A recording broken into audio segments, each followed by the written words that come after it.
Ladies and gentlemen, welcome to the first annual In-Memory Computing Summit here in Amsterdam. Please welcome to the stage GridGain Vice President of Marketing, Terry Ersman.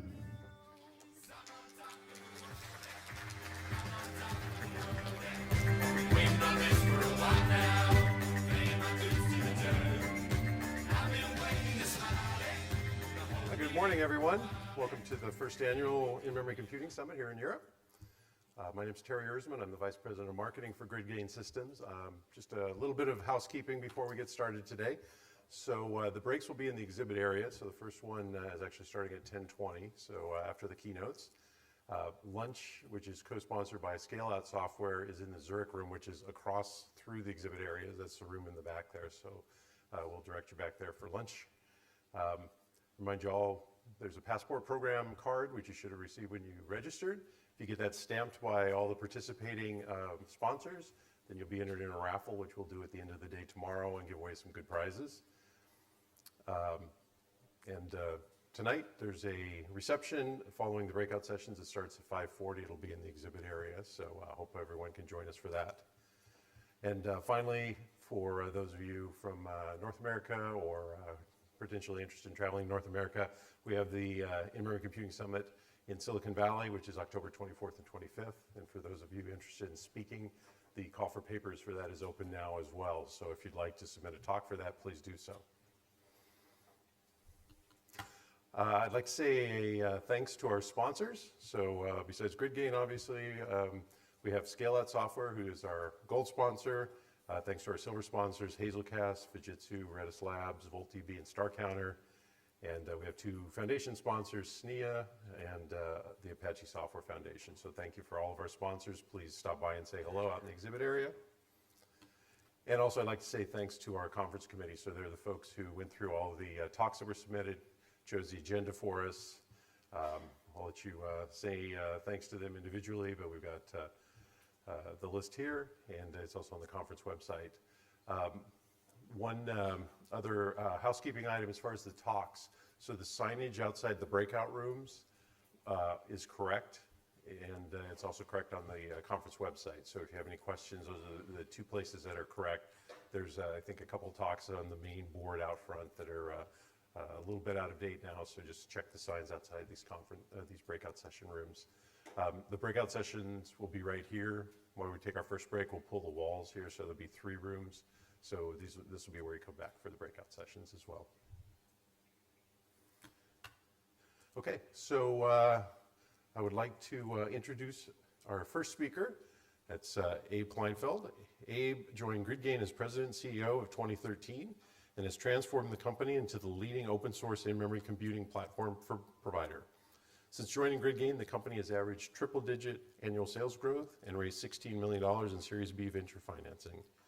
Prior to joining GridGain, Abe was president and CEO of network security leader Encircle, a company he led from early stage to over 6,500 enterprise customers and $40 million in annual sales.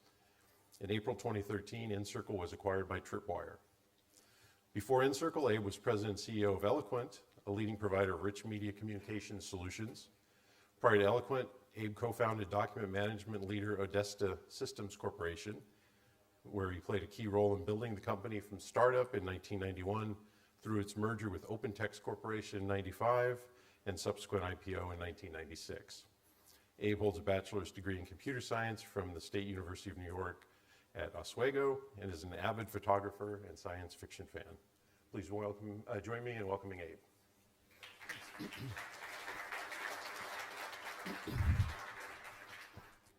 Thank you, sir. I noticed that everybody has their badges, and I realized I didn't get my badge.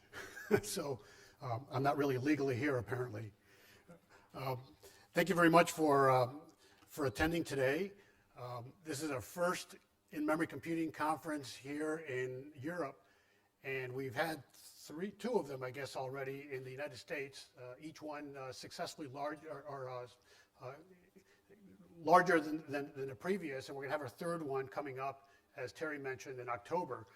So it's really a pleasure to start to expand this conference into Europe, because so much is happening here in the in-memory computing market.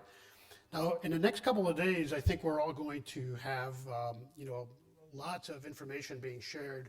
Most of it pretty technical. A lot of it is how the sausage is made.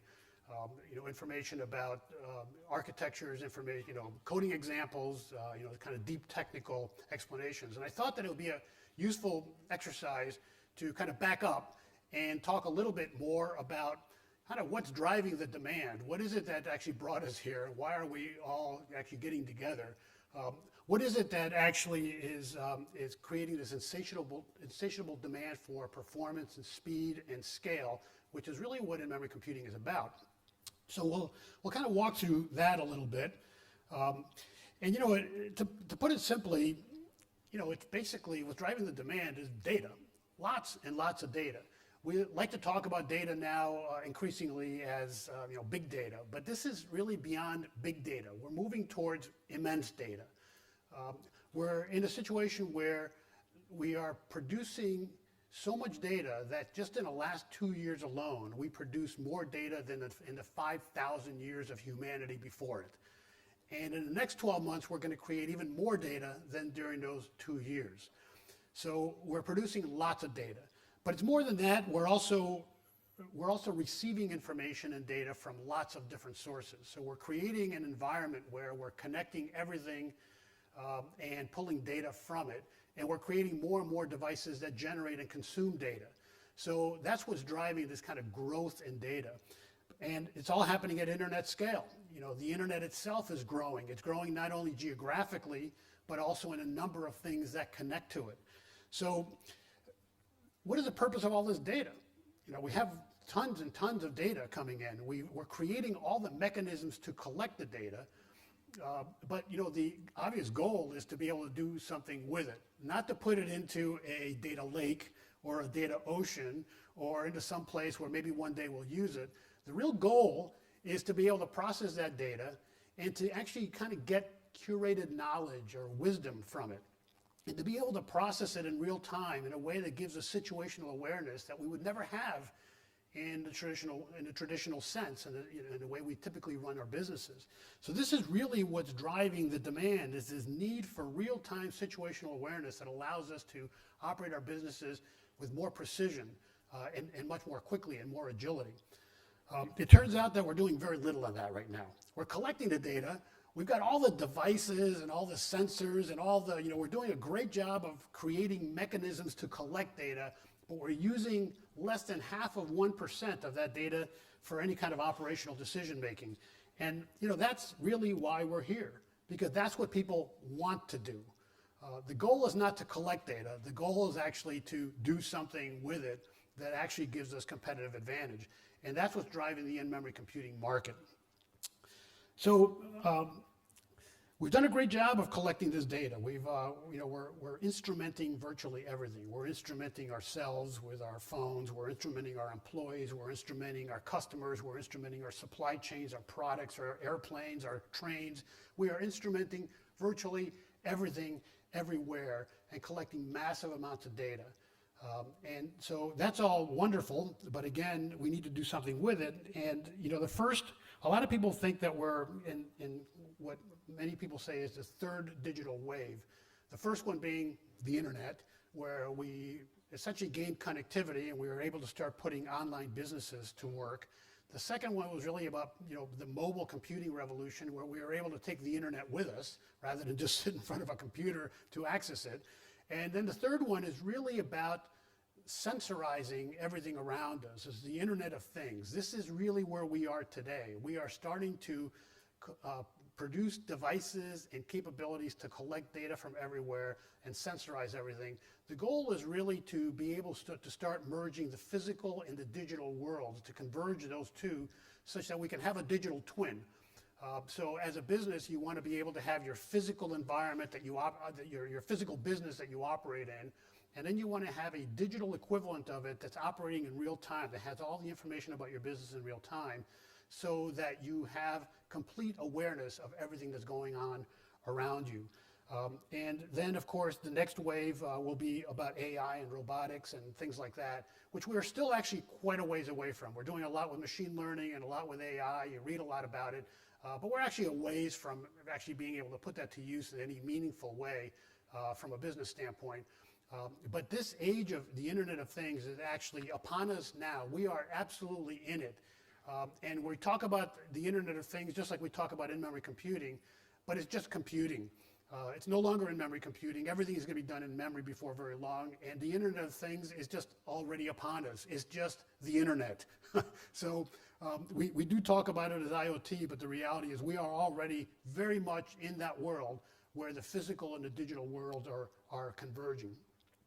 It turns out that the early success stories and the early opportunity for this Internet of Things is really the industrial Internet of Things, where you start to sensorize really expensive, big things that you can actually generate tremendous profits from if you can get better productivity and you can get better utilization from. Things like airplanes and trains and jet engines and big tractors and stuff like that. And it's actually creating new business models where rather than selling an airplane to an airline, you're much better off just leasing that airplane and just like in a software business, producing a maintenance plan that goes along with it where you control everything about that device. You're responsible as the manufacturer for not only providing it to the user, but to maintain it and get the most out of it. And by sensorizing everything and collecting constant information about how it's being utilized, you can make sure that there's zero downtime. You can make sure that the life of the aircraft lasts, an extra 2 or 3 years, and you can generate that much more profit from it. You can also make sure that the productivity and the utilization of it is being maximized. So as a result, new business models are starting to emerge out of this industrial Internet of Things to the point that Accenture claims that, or believes that the potential economic growth from this is going to be about $12 trillion by 2030.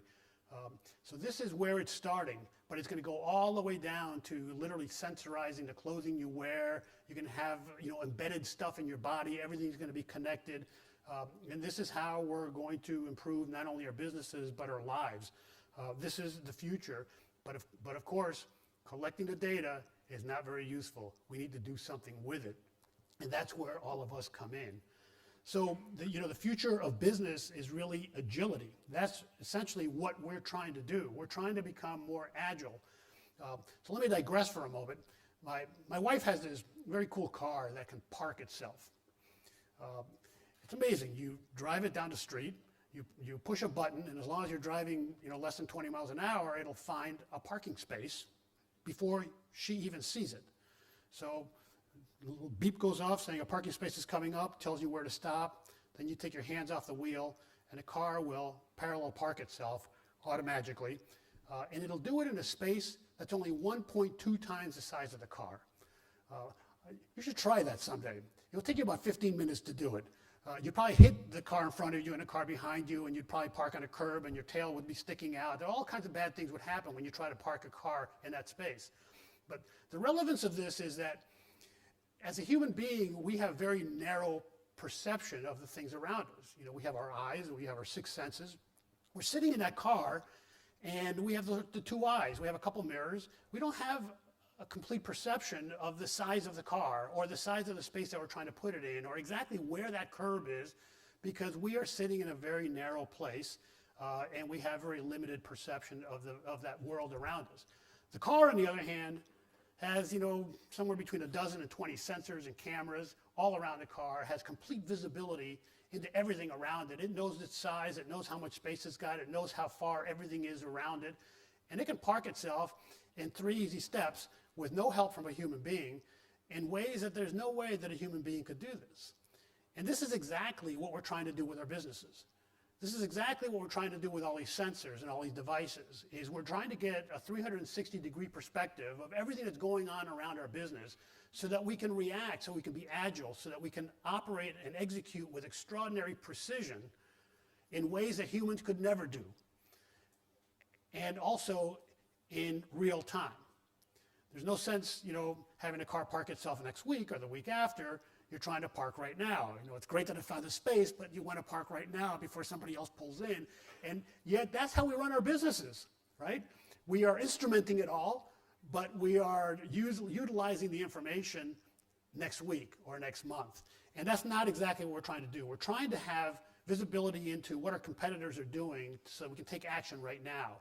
We're trying to get visibility into the market, both regionally and globally, so that we can take advantage of opportunities right now. If there's sudden adversity, we want to know about it instantly, and we want the business to react with as little input from humans as possible. So this is where the curated knowledge and wisdom comes in. And as new business opportunities appear, we want the business to automatically recognize that and adjust to it, because a lot of these business opportunities only last a few minutes or a few hours. If it's raining in Brussels right now, and the umbrellas are flying out of the retail store, we want to ship more umbrellas to that retail store right now. We don't even want a human being involved in that. Just automate, the umbrellas are flying out the door, send more umbrellas right now, and raise the prices. That's what we want to do. Simple. It's really that simple. And it's very difficult to do that. And I'll tell you why it's difficult to do that. It's not because the technology doesn't exist. We are the people in this room and the community around us are the ones that are providing the technology that exists. But the world is still operating in a very old way. Basically 50-year-old architectures is what everybody's using right now. The traditional architecture basically has your operational database sitting on one platform, and nobody wants to touch that because you don't want to slow down transactions, you don't want to mess anything up, so you're certainly not going to do any queries on that. You're not going to do any analytics on that. So you want to make sure that that's not damaged in any way and nobody's messing around with that. So you have your operational data in one place. And so what you do is you take a snapshot of that, maybe daily or weekly or monthly, and you move it over. You go through this long process and you move it over to this data warehouse or some Hadoop data lake somewhere. And with the goal of being able to do analytics on that information at some point. But of course, by the time it gets there, it's already, because you have to go through all this transformation stuff. By the time it gets there, it's already old. You're working on day-old, week-old, or month-old data. And next week you find out that it was raining in Brussels.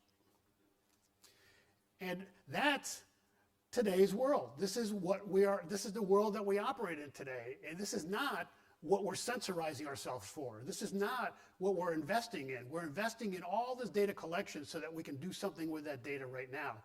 And so what the world really wants to move towards is this HTAP architecture, this hybrid transaction analytic processing architecture, where you basically have a very robust in-memory distributed store where all your operational data and your analytics can go, so that you're actually doing analysis on your data in real time and affecting operations as a result of that analysis. Those are two separate things. One thing is to do analysis on it, another one is to actually affect the operations, but that's really what we're trying to do. This is where we're going. This is what we are enabling. This is what in-memory computing is really, truly about. It's really being able to provide the precision execution, enable the precision execution for corporations to be able to get those umbrellas to the store while they're flying out the door and simultaneously raise the prices and improve your margins, right? That's what we're trying to do. It turns out that most people perceive this to be an expensive proposition. After all, memory's expensive, and re-architecting, and all that stuff. Nobody wants to do it because it's hard. But in fact, it's not. It's actually cheaper to do this. It turns out that it's much more cost effective to have an HTAP architecture because right now we have two entire stacks. You look at any IT organization, any major corporation, and you've got the operational guys and you've got this other organization that's all doing analytics. So you're funding two complete IT stacks, you're funding two complete organizations, you're funding entirely different things, doing two different things and not really getting the productivity that you expect from it. So by merging it all together, you actually reduce costs. And if you talk to any CIO anywhere in the world and you say, what is your job? And if they're speaking to the 12-year-old or their grandmother, they're going to say, well, my job is pretty simple. My job is to drive innovation in my company and to do it at a lower and lower cost every year.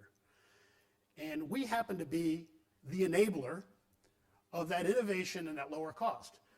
By helping organizations move to an in-memory computing platform, you're able to really, for the first time, dramatically cut the overall cost of IT while driving massive innovation and improving the operational margins of the company. So This is why in-memory computing is in the right place at the right time, and why we are all here, and why this conference will continue to grow over time, and why we're in the best position, pretty much of all the technologies that are out there, to influence not only people's lives, but the actual execution of these big corporations.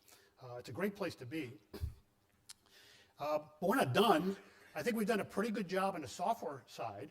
We're doing a pretty good job of creating software platforms for executing in-memory computing applications. We're doing a good job of creating in-memory databases and in-memory computing platforms and in-memory machine learning and in-memory all kinds of things. So we're doing a good job of evolving the software, but the hardware, interestingly enough, hasn't changed, at all. If we're honest, it hasn't changed since like 1980. In the 1960s, DRAM came out. DRAM is effectively the same now as it was in the 1960s. A little bit faster. Moore's Law has continued to expand, but Moore's Law is slowing down in the DRAM market, and there's not anything on the horizon that's better or faster than DRAM, certainly in terms of performance and cost effectiveness. And then at the other end of the spectrum, we've got NAND flash, which was introduced back in the 1980s and really didn't go into mass production until the 1990s. But here we are in 2017. And the gap in performance between RAM and flash is pretty large, thousands, 2,000 or 3,000 X. That's a huge performance gap. And the density of what you can store is also very large. You can store a lot more in flash than you can in RAM in the same real estate. So there's a big gap between RAM and flash, and that, I think, as we continue to see increased demand for in-memory computing, is going to start to change. And you're already seeing it change. It takes a long time for this hardware world to kind of move forward. But you're already seeing a lot of new technologies based on the demand for in-memory computing start to emerge. And this is good for everybody because it means that we're going to be able to apply different cost models and different cost effectiveness to different types of applications. If we can start to fill that gap, we don't have to make the decision between flash and NAND. There's going to be many layers of storage class memory, if you will, that will allow us to make sure that we're applying the right cost structure to the appropriate application so that we can go very fast with RAM, and we can store stuff, for long term in flash, but there's going to be multiple technologies in between. 3D XPoint from Intel is now starting to show up. It's really the first time in probably 30 years that anything is actually appearing on the market between RAM and flash. It's remarkable, but you're starting to see a lot more investment in this world. Why? Because this is where the market is headed. Demand is here, and there's nothing like demand to drive innovation. So I think it's fair to say that in-memory computing will be powering and enabling virtually all the major transformative technologies in our immediate future. Machine learning and AI, which I think pretty much all of it is done in memory computing today. Spark is a really good example of that. Apache Spark is a great example of that. Virtually everything's being done in memory. The Internet of Things, which is upon us, and we've talked about. There's a couple other areas. Blockchain is really, a foundational technology that I believe is going to transform entire industries. It's extraordinarily difficult stuff to understand. It seems like you have to read, about blockchain about 75 times before you start to even get what it is and how it works. And of course, people like us, we don't really understand what something is until we understand how it works. So, it's sometimes you have to ask the 12-year-olds, what the heck is this thing? But basically, what it does is it can record transactions with tremendous security and provenance, so you can maintain the origins of these transactions, and it does it in a very secure and in a permanent way, such that it will actually transform a lot more than what you've heard about. Like you've heard about how blockchain is being used in Bitcoin to ensure that you have that you can do secure transaction of money without any middlemen. That's a wonderful example of how blockchain can be used. But the real opportunity for blockchain is those places where you do a lot of records management. So, for example, online voting, things like property rights management, things like medical records, where you need to make sure that that stuff just doesn't ever change. Once it gets recorded, it cannot change. You can't go back and change history. This is where blockchain really starts to do very, very well. And you're going to see entire industries transformed, and particularly government you're going to see transformed. I'll give you an example of, you can look this up and find out about it, because it's really a great example of how blockchain could have really helped in a particular area. You all remember the Haiti earthquake from 2010. It was a horrible earthquake, tremendous loss of life, tremendous loss of property. I think over 100,000 people were killed in that earthquake. It was a total disaster for that island. Turns out that all the municipal buildings were destroyed in that process, and all of the property records, all of the property transfers, all the property rights, all those records were lost. And the backup buildings were lost also. There were no property records. And then suddenly, everybody that wants to claim their property and rebuild, they found that there were other people claiming that their property belonged to somebody else.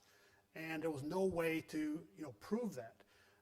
And this is where blockchain could have been of tremendous help, because with blockchain, you would have been able to ensure that no matter how many buildings collapsed, because of the distributed nature of the ledger, there are so many copies of it, and every one of them can be verified, that there's no way that you could have ever lost that. And there's no middlemen, and there's no corruption, and there's no fraud.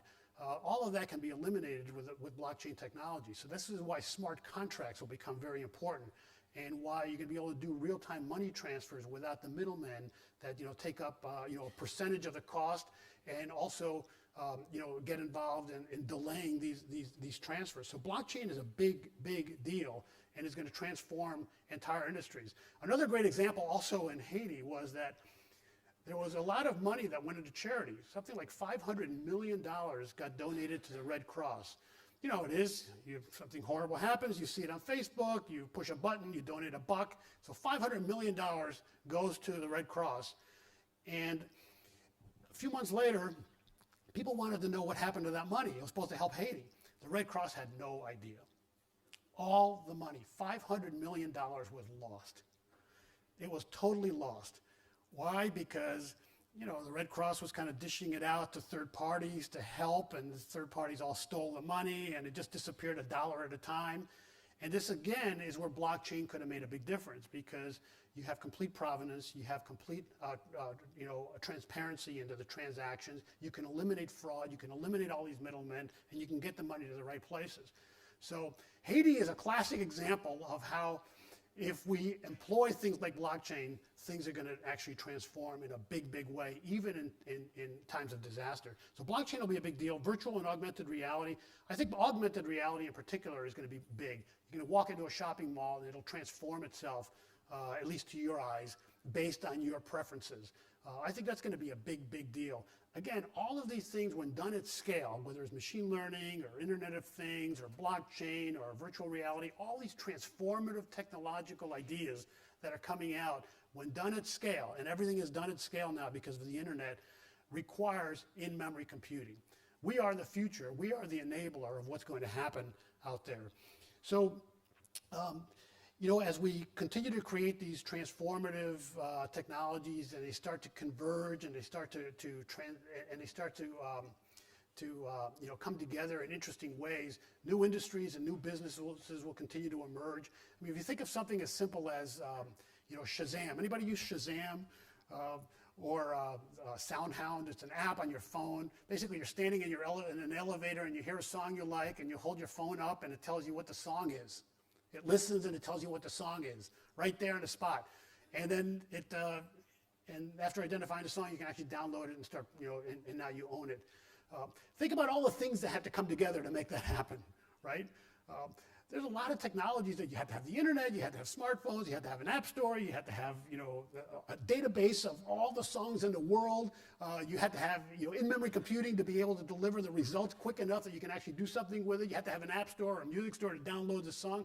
All the things that have to come together. This is the beauty of what's going on in front of us right now, is that so many new technologies are emerging. It is the intersection of these technologies that create new opportunities. But the one thing that's absolutely clear is that all of them are generating a lot of data. All of them are about processing that data in real time to deliver results that are actionable for us to take advantage of in the moment. And so this is why in-memory computing is so important. The people in this room and the larger community around us that are delivering this kind of technology are the enablers of digital transformation. We're the enablers of the Internet of Things. We're the enablers of the future of business. So I'll let you keep that in mind as you go through this conference over the next couple of days. And again, I want to thank you all for attending, and I hope you enjoy the conference, and I'll look forward to meeting every one of you during that time. All right, thank you.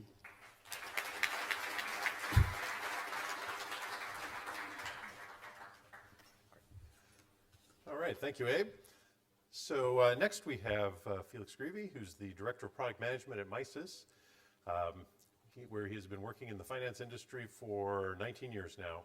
So after various roles in development, sales, and business development, Felix is leading the product management of Fusion Fabric Cloud, the Misys application platform as a service, where HTML5, GPUs, big data, open connectivity, and other cutting-edge technologies are key pillars to power their next-generation platform servicing the financial community.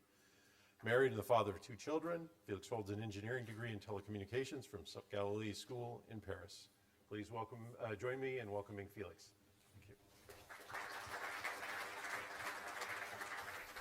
Thanks, Terry. Thank you, Terry, for the introduction. So, hello everyone. So I'm Felix Gravy. So I'm heading the product management for Finastra. So Finastra is a new company that has been formed last week, basically, which is merging Misys and another company called DNH. So a brand new company that I'm happy to present today. So we now the third largest fintech in the industry, and what I'm going to talk about you today is how in-memory computing is used in the financial industry, and what do we do Finastra as a new era in order to do platform as a service and enable collaboration with fintech and as well university. So a little bit of context in the banking industry. Since 2007, the banks did not really recover from the crisis. So if we look at ROE, so return on equity, which is a key measurement of the bank profitability, basically, we can see that in 2007, we were talking about 15%. Nowadays, we're talking about 6%. So that's more or less if you want to measure the profitability of a bank. So what happened? Obviously, we had the crisis. And since then, market has moved to a more low volume, higher quantity of product with lower margin, which means that banks are struggling to recover from a high profit. So as well, banks are facing a lot of competition from fintechs, from new technology. So basically, all in all, there's a lot of things to do in order to improve the situation for all those banks, and something that obviously we can do. On the other side, so it's a little bit small, but following the crisis, we have a lot of pressure from regulations. Basically, across the world, regulators have tried to put in place rules in order to control how the banks are operating and their profitability in the market. So basically, I will give you a couple of examples of those rules. So first, there's one rule called, so it's kind of technical, but it's very relevant in the context of in-memory computing and big data. So one of the rules is called FRTB, Fundamental Review of the Trading Book, which is a regulation that is going to come in force in 2020. And basically what this regulation means, it means that banks needs to do a lot of calculations. So we're talking here of millions of calculations that needs to be done real time or by batch. So that's something that is extremely demanding in terms of calculation, but also has to be done in real time and in batch. So that's one regulation. The other one is something that we commonly call XVA, so something that the people who know a lot banking industry is called CVA, KVA, FVA, etc. And here we're talking of billions of calculations that needs to be done by banks. So basically what regulation are asking to bank, you were doing business before the way you did, and obviously didn't work. So now we want to control what you do. And in order to control that, what the regulator is asking to bank is to perform a lot of calculation, back testing, stress testing, in order to make sure that the exposure there is correct. compared to the market. So that's exactly what is asked by bank, by the regulator. Another regulation that is going to impact you and me is called PSD2, which is a European regulation. So the two previous regulations were kind of impacting more capital market, so the traders and all this type of investment bank business. PSD2 is going to impact you and me. It's basically asking to the bank to open up API, so any third party can connect to your bank account if you, of course, agree to it, so if you give your consent, so they can get access to your bank account and provide you PFM, so personal finance mobile application, and so on and so forth. So innovative application connected directly to your bank account. And for that, banks as well need to do a little revolution, which means that they need to expose transactions. So if you look at big banks, there are millions of customers, billions of bank accounts that are managed. And with this regulation, it is asked by them to expose those millions of transactions for third parties so they can get access to them, aggregate them. So here you can already see there's a lot of behind the scene big data involved, so therefore potentially in-memory computation.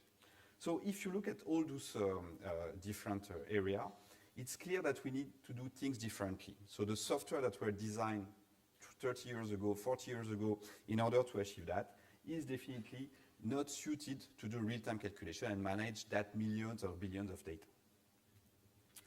So that's why at Finastar we develop what we call internally Fusion Fabric, which is basically a platform based on Java and using in-memory technology as well, in order to be relevant for the next generation challenges and be able to manage all those calculations. So there's several parts into it, and obviously I will focus mainly on the in-memory part, but we do have GPU, for example, for calculation. So that's something when we're talking about millions or billions of calculation, we need to do things and leverage GPUs in order to have fast calculation. Aggregation as well, so we also have aggregation modules, but the most important one is obviously the in-memory computing part, something we call internally DASL, which is here holding all the important information that banks are going to use. So in order to cover, as I discussed before, regulation such as FRTB, so millions or billions of calculation, or PSD2, so ability to manage millions of bank accounts in memory. So what we want to achieve is the software that managed by Finastar covering a large scope in the industry. So we're talking about trade finance, we're talking about capital market and retail banking. And here with the software that we have, what we want to do is to be able to manage the scale of data. So I was talking before of PSD2, and if we look at the number, we're managing more than almost 175 million bank accounts under Finastra system. And therefore, if we want to expose those bank accounts to the outside world, so third party can start to develop application on top of it, we need to have a way to third party to access this data with mechanism that relies on caching and so on and so forth to avoid that there will be a lot of pressure on the core system. So what we call core system are the traditional systems that manage bank accounts or capital market solution in banks. And we want to have a new layer on top of that in order to be able to access all those information quickly.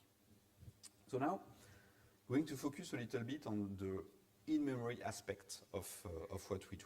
So basically, in order to give access to third party to a large amount of data, we don't want them to get connected directly to the core banking system. So core banking system, as you know, are systems that are extremely reliable, sometimes based on mainframe, but not so optimized and designed for real time.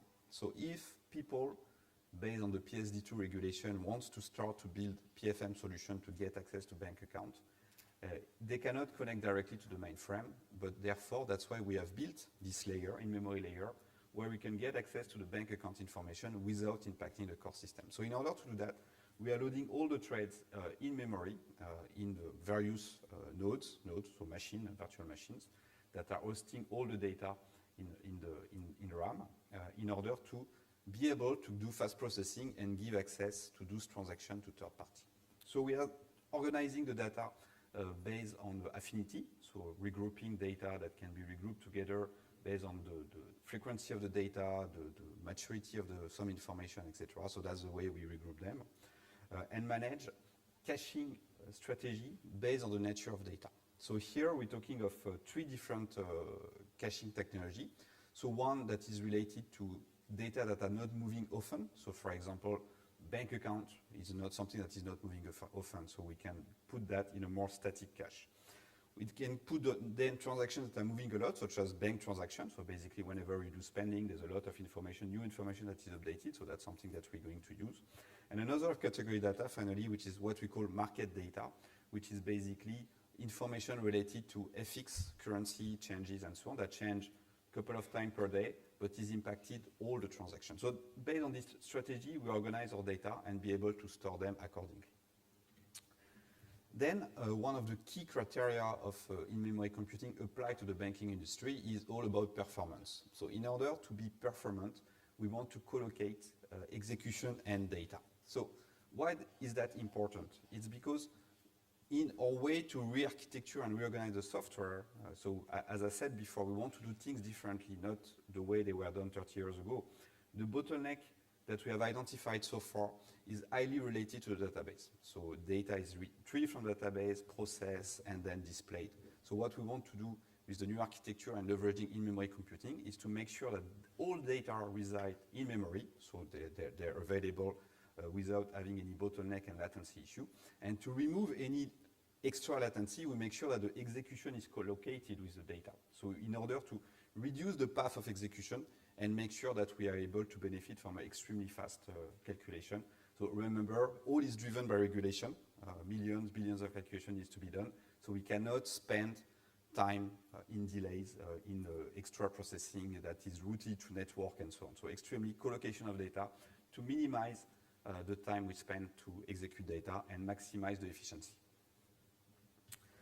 So then another extremely important data. So now what we said, so we put the data in cache, in memory, so in order to have low latency and execute quickly. And then second, we collocate the processor. So we make sure that the execution piece, so let's say that I was mentioning GPU before, is sitting close to the memory.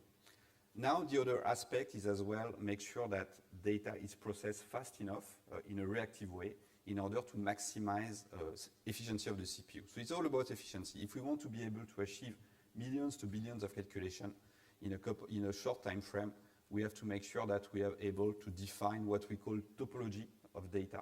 So define various steps in the execution of the code to ensure, again, reactivity and make sure that everything is done asynchronously. So again, that's one of the key principles of the design that we have applied, topologies, make sure that code is executed asynchronously to maximize CPU efficiency.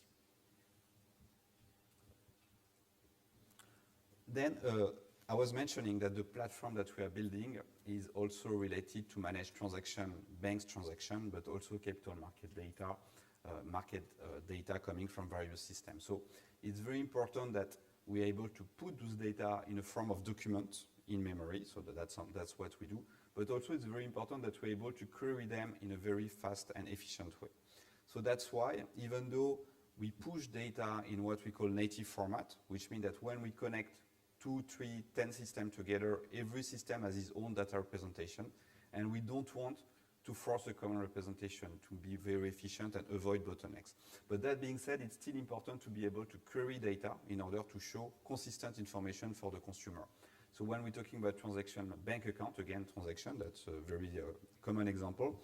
If I want to query every transaction of my bank account, I can assume that every core system will have a different representation. So let's say ING will have its own bank and account representation, Deutsche Bank its own account representation. Still, I want to be able to query what is my balance across all those accounts. So that's why we have defined what we call stereotype, which is a very simple way to index data. So in the stereotype is a lightweight format where we say, okay, this is my transaction, and in my transaction I have my account information, I have my customer name that is defined, and therefore I got keys where I can aggregate all the transactions and perform my calculation. So it's a very lightweight way to identify and query data. So that's what we have done as well, to be able to manage this data lake, this ocean of data, even though we don't want to structure it, because we want to remain it unstructured as much as it can. We have defined some small stereotype, which has the indexation keys, basically, that allow us to query and manage the data. And finally, so as I was mentioning, our vision is to be able to connect multiple systems together, coming from different, so first in Finastra, Misys, we have a bunch of different software coming from different background, different history, so all coming for their own representation. And as well, we want to be able to include third-party core system or any competitor software in the data lake, in the in-memory computing strategy that we want to put in place. And that's what we have designed, this strategy of putting unstructured data and not forcing any common data model. So whenever we force common data model, it's something that could potentially be more efficient when you do your processing and your calculation. But however, it creates a huge work upfront where you need to translate data, to agree on a common format, and that's definitely something that is not working across the industry. We want to be able to plug very quickly new system. We want to put in the data lake a new calculation, new banking information, and we don't want to spend time in normalizing it across multiple systems. That's something we tried in the past, we failed. So that's why what we propose and what we have done this couple of years is pushing data in what we call native format. So every system push the data in their own format, so unstructured format in their own representation. And using the stereotype I was discussing before, we are able to query them and do some simple aggregation. So enough of all the theory. If we look at some benchmark now, so what I was saying, that we have done this new layer in order to do things better and be able to be relevant for this regulation and the next generation regulation as well. And therefore, we put all the information in memory, and we're coding GPU in order to do calculation. So here, if we talk about the valuation of a swap portfolio, so swaps are simple derivatives in financial industry that is extremely used by banks. So that's the most common used derivatives. With using our architecture and leveraging the cloud platform, we're able to achieve 43 million PV per second on a GPU that is hosted on Amazon, basically. So which means that it's really, for banks, important to be able to get extremely good performance, so millions PV per second. So as a comparison, if you use a standard software or algorithm, you will achieve something close to 25,000 calculations per second to maximum 100,000 calculations per second. So with the new architecture that we put in place, combining in-memory representation and GPU, we're able to achieve 50 million of calculations per second. So it's really give you some concrete example of how in-memory computing can really change the way banks are operating, and that's why we are bringing to the market nowadays. And as well, on purpose, we have done this benchmark on Amazon to show as well that the cost related to doing this benchmark is fairly low.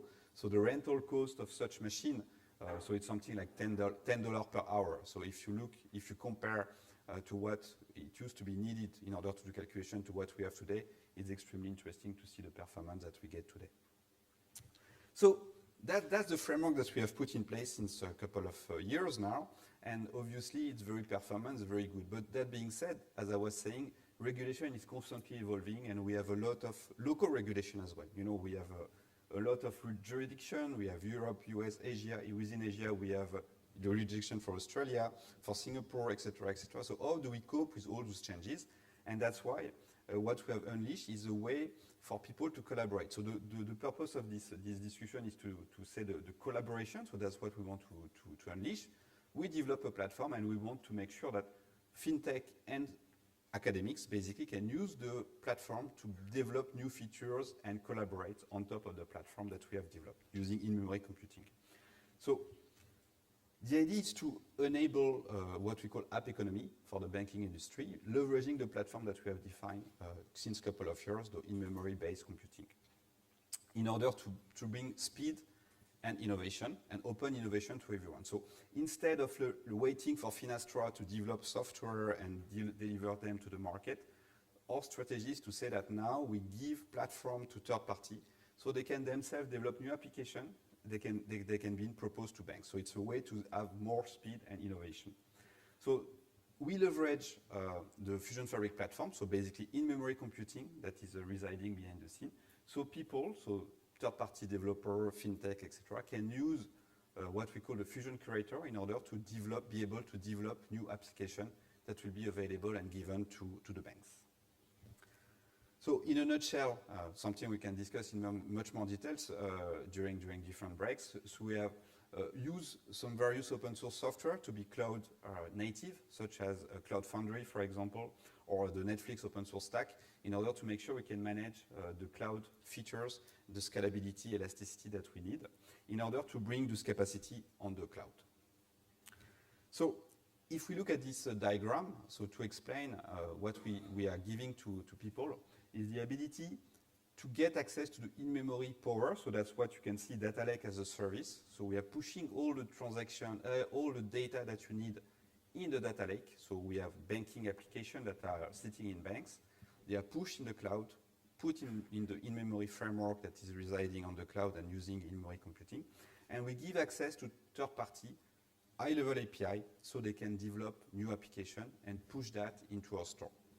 So the idea is to open up, as I said, collaboration and contribution across the industry, so across academics, fintechs, etc. So we have banks connected to the platform, sending data to the platform, and fintech and students be able to develop application in order to create new added value for customers. Because the whole idea of the platform is to say that we want to open up innovation to third parties. So the in-memory computing framework that we developed with all the cutting-edge features such as GPU, we want to give that now to third parties so they can develop application.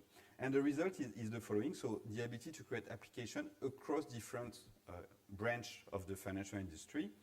So treasury management, so something widely used, capital market, corporate banking, investment management, risk, and retail banking. So that's the idea that we are launching this year, giving ability for students, third party, to build application on top of the platform, leveraging in-memory computing, so in order to solve the challenge faced by the industry with the millions and billion calculations to be done, by just using the platform that we are defining.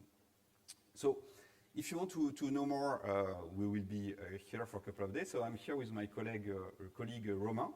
So Romain, maybe you can just stand up. He's an architect and working in Finastra.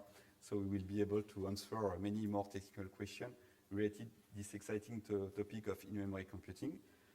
Thanks a lot for your attention, and hope to talk to you during the break. Thank you. Thanks, Felix. Thank you.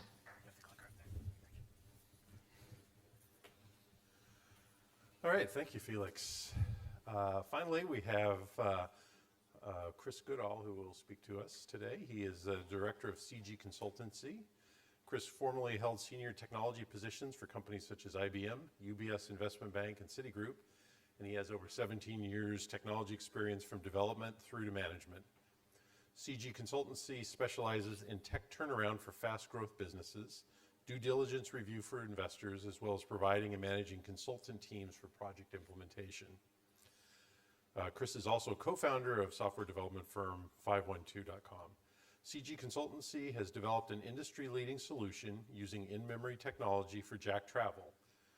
Jack Travel is an established 350 million pound turnover provider of hotel accommodations.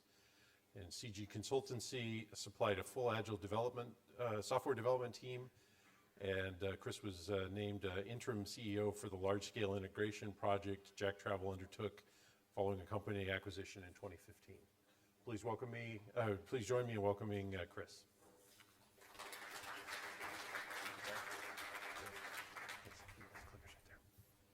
Good morning, everybody. Welcome to the conference. Thanks for the introduction, Terry.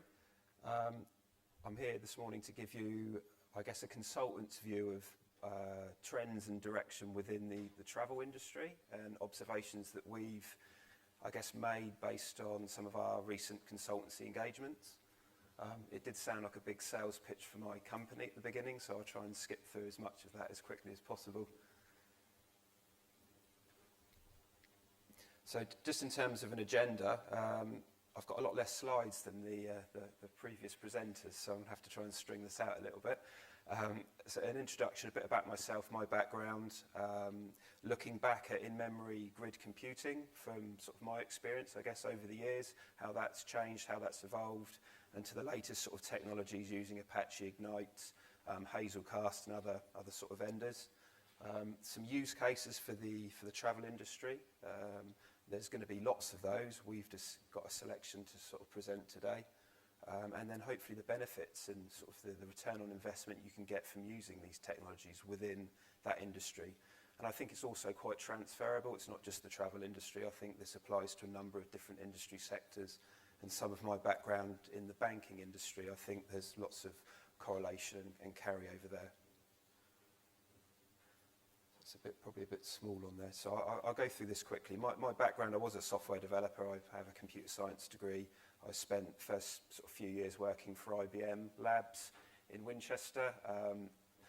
Abe mentioned the three revolutions of data. I think I've probably seen all three of those, so I guess that makes me quite old, or makes me feel old anyway. IBM was at the sort of I suppose the turning point of the internet, the early days of Java technology. I was part of the Java technology team at the IBM lab there, and my first role was developing a transaction gateway written in the Java 1.02, I think it was, to enable the Kix mainframe to be web enabled. So it was sort of the very early days of e-commerce on the internet. Their key sort of customers at that time were large airlines, as well as sort of your household banks that were exploring online banking. And that was sort of a good introduction to e-commerce and highly scalable sort of platforms. I then went and did a few years in the city working for investment banks, starting with UBS.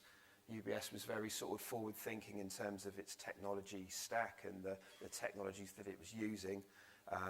It didn't really use vendor products so much, so to speak, within the sort of front office equity trading technology area that we were working. But they were really exploiting the sort of in-memory capabilities of computing at those sort of early days, early 2000, using Sun Solaris SparkFire servers, lots of them costing sort of millions of pounds, and really exploiting the limits of Java virtual machines and the heap sizes, running them right up to sort of maximum heap sizes and all the issues that occurred with that, with long garbage collection cycles and understanding how to sort of tune and work around that. Following that, went to Citigroup, again sort of similar sorts of roles, but building very fast front office trading market making platforms. And whilst in-memory grid computing was sort of making an appearance for Citigroup, it wasn't fast enough for sort of front office trading. And I noticed from Felix's presentation just a moment ago the sort of mention of GPAs, or GPUs rather, and this sort of very hardware accelerated processing models that can be used for doing very fast financial calculations. That was sort of quite early days for Citi at that point. What they did use was a grid platform based on technology from Symphony, and that allowed them to sort of build some proprietary data centers with thousands of nodes that would recalculate their trading risk P&L positions in near real time. Their sort of previous scenario was that this would run off the back of SQL or Sybase databases overnight, and 9 times out of 10 they would fail, and then the next day traders would be essentially trading in the markets blind without a view of their sort of financial positions, which obviously worried the heads of trading desks, and then the technologists such as us who used to get it in the air because the traders were complaining that the technology wasn't fit for purpose. So this was sort of, as I could see it, the advent of, or the changeover to using more sort of in-memory grid technologies to try and improve those scenarios. And whilst the front office platforms that we were building at that time we always wanted to do it in the lowest level language as possible, whether that was C++ or C for the pricing engines. It started to sort of morph into sort of more C#, Java type languages based on in-memory grid fabrics. So just a very quick slide on what I do now. So I run a consultancy business primarily, and we work with businesses that are fast growth in nature to help them professionalise, bringing in the right sort of staff in terms of whether that's sort of senior technologists right the way down to sort of developers and architects. We get a lot of our work from private equity and venture capitalist businesses. So they're looking to invest in companies, and we will carry out technology due diligence, essentially going into different companies and understanding whether their tech is good or not, or whether there's room for improvement, and then sort of promoting, maybe some improvements in sort of best practice going forward. It's from that we've been able to see sort of lots of trends in the industry and potentials for improvement. One business that we've worked with very recently is Jack Travel. They're a very large hotel accommodation wholesale provider. They get lots of search a day in terms of people looking up hotel inventory. 200 to 300 million searches a day is sort of the norm. And the growth rate is, carrying on at that sort of, 500-600 million probably in the next couple of years. So they're spending lots of money on sort of hardware and hosting the current search platform. And we've redeveloped a solution using in-memory grid computing to help improve performance, but also reduce costs, which I've got a slide on in a moment. And we also have a subset of consultants that are experienced in grid computing and those sort of key skills. Also run a software company in parallel to this, and we develop online platforms. So primarily Java-based, and they're enterprise-grade systems for sort of bigger businesses, and there's our customer list down there. So grid computing way back when.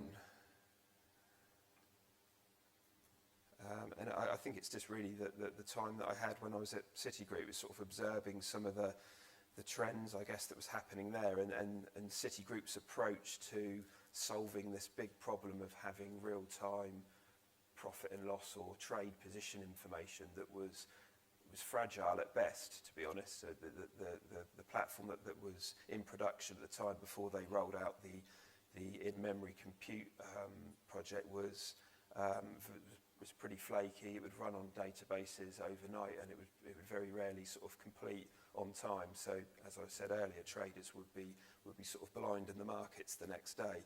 So there was a big push to redevelop this platform using this in-memory compute with thousands of nodes.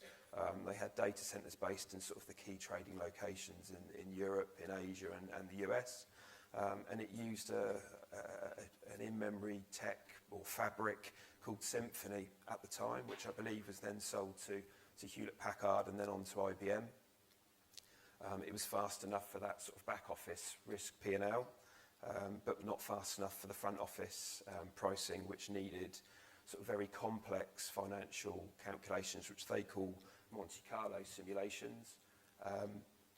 And I guess the sort of key takeaways from that was that it was very expensive to deliver that platform. It was well over $20 million to design those data centers to run those in-memory compute nodes.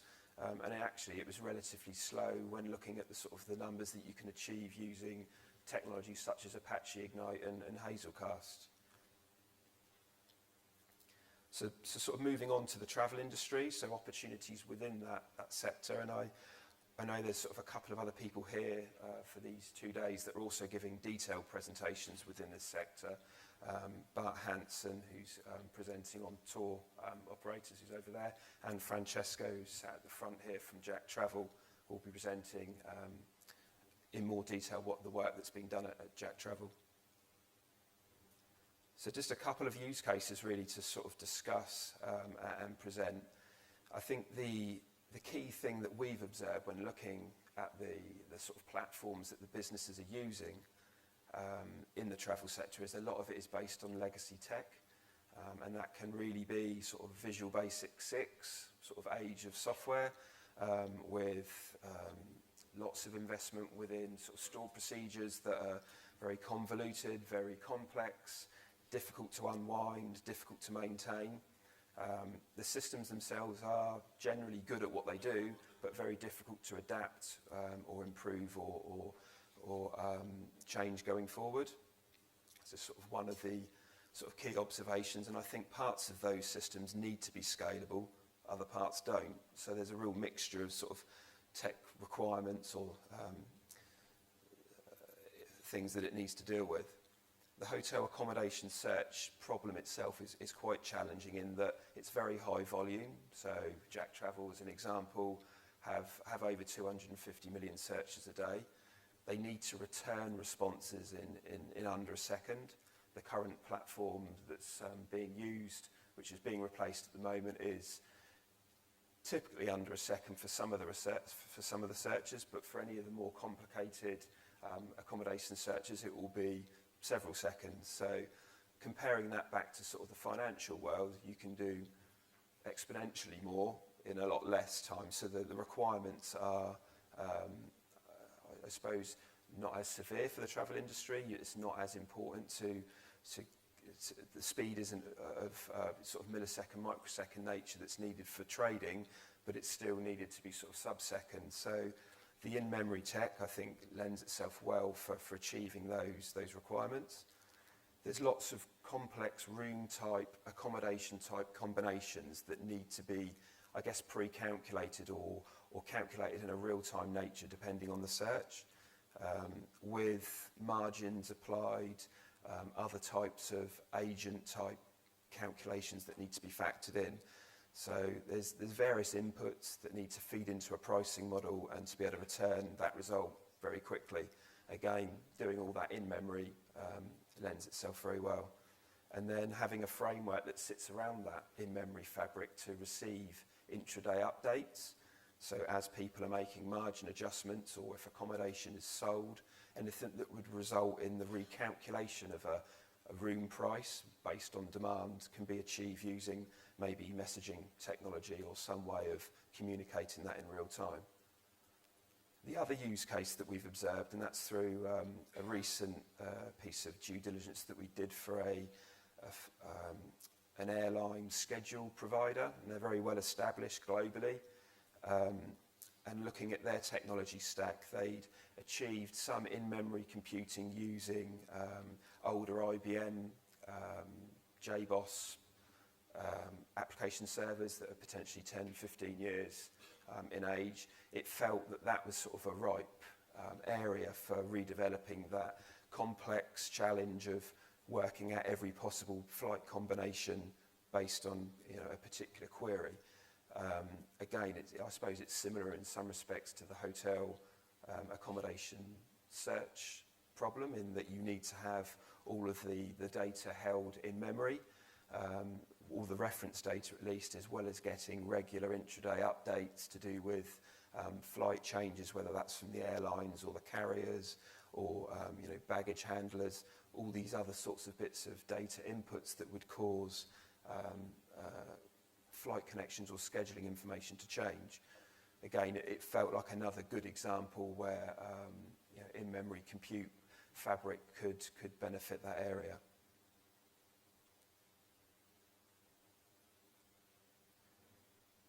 So I think looking at the benefits overall for the travel industry, for this particular technology set, for me it's really giving them a migration path. And I guess that's not top of everybody's list, but I guess for some of the businesses, they need to have a way of moving from older technology to newer technology. So certainly with the travel systems that we've reviewed, there's a real mixture of old tech mixed with sort of legacy code that is very difficult to unwind. So having this in-memory compute technology gave certainly Jack Travel a mechanism to unwind some of the complexity of this overall booking hotel accommodation platform that they'd invested heavily in, and move some of the more scalable parts of that technology to a more appropriate platform. So it allowed us to sort of ring fence the older system and then move the hotel search, for example, out and into an in-memory grid technology. And that also benefited from the sort of being able to scale, very high volume, very low latency, and then using sort of standard middleware technology to communicate from data sources within that infrastructure. The other key benefit, I think, moving on 10, 15 years from certainly my observations when at Citigroup and their £20 million grid project there, is that the in-memory data grid technology now it's got a very low cost of entry. The Apache Ignite Apache Ignite framework, for example, is open source. It's easy to start testing with that stuff, to start prototyping. Hazelcast, GridGain provide good levels of professional service and consultancy. Jack Travel used GridGain, for example, and we had their professional services staff help prototype initial versions, which was really helpful with knowledgeable staff that know what they're doing. Another massive thing, certainly for the board of directors at Jack Travel, was the ability to reduce data center costs. So with their hosting bills being way north of 150,000 a month with rack space, pounds, they've got hundreds of servers that are to sort of solve the scalability problem at present. They would throw more hardware at the problem. With the in-memory data grid technology, they can cut that back by nearly 90%. So it's a huge saving, and I think that essentially pays for the project in itself within a couple of years of rolling this out. Additionally, it's looking at the technology. It's a more fit for purpose technology to use for this type of problem, as well as it being fast and cheap and returning data in milliseconds or microseconds. So for us, we can see a lot more businesses using this, whether they're medium, large, and I think some of the sort of small companies can benefit from this as well. So it's exciting times, I think, ahead for in-memory computing. Hopefully this has resonated with some of you and it's of interest. If you have any sort of questions, feel free to grab me during the 2 days whilst we're here. I've got my email address on here as well for any questions you want to send offline. Hope you all enjoy the conference, and thank you very much.